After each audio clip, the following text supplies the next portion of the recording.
My fragrance loving friends, I wanted to share with you the best way to burn our new essentials, resins.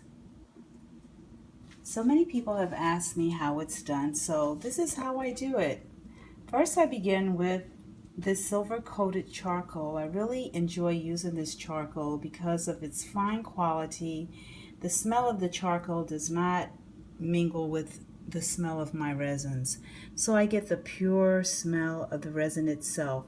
And this is our green royal hojari frankincense. Isn't it just gorgeous? It's so beautiful, it looks like stones to me, semi-precious stones. And equally as beautiful is our sweet sacred myrrh. The smell is just, I can't begin to describe it right here and now. But believe me, it's beautiful.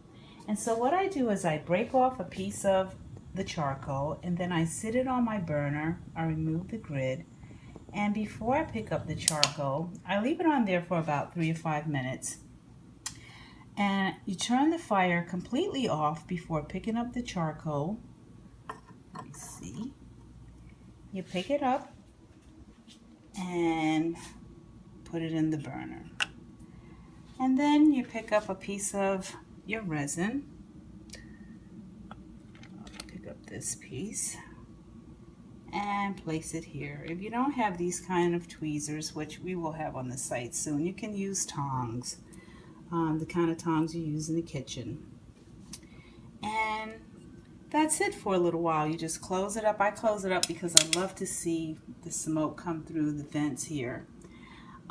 And then a little while later, while it's burning, I'll turn it over so that it's always on the side that's fresh. And as you may have noticed, let me lift this up again. My burner is quite, it's been used quite a bit. And we have these for sale. They're finally in from the United Arab Emirates. And this is how yours will come, nice and new and pristine. That's the medium size one, and this is the large one. And what I like about these is that they're replicas of the antiques that were used eons ago and back in ancient times. And they're a metal, so they're not wood. And they're very protective of the heat.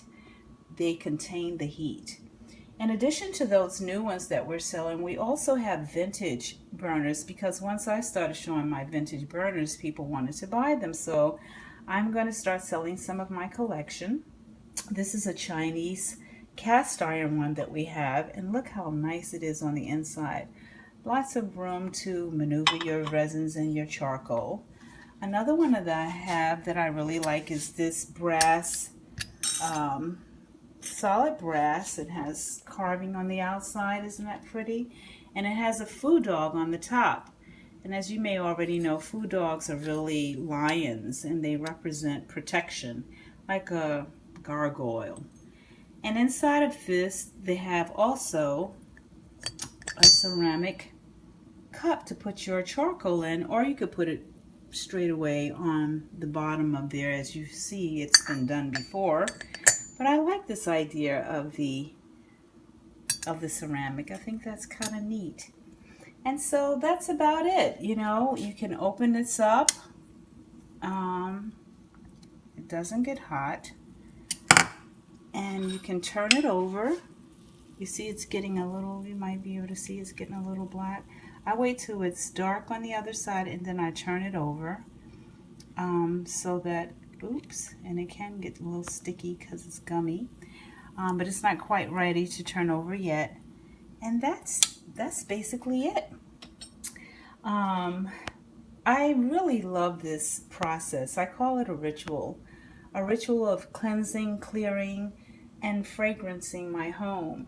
And to me, it's very special. You know, it's like the difference between playing a CD and playing vinyl.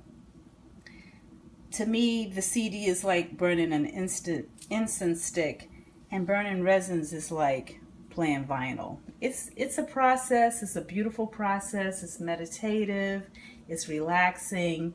This is how people in ancient times fragranced their home, and I love this. I think it's one of the most wonderful and special things that anyone can do for themselves and their living space. So that's about it. Have a fragrant day or a fragrant evening. Our new essentials.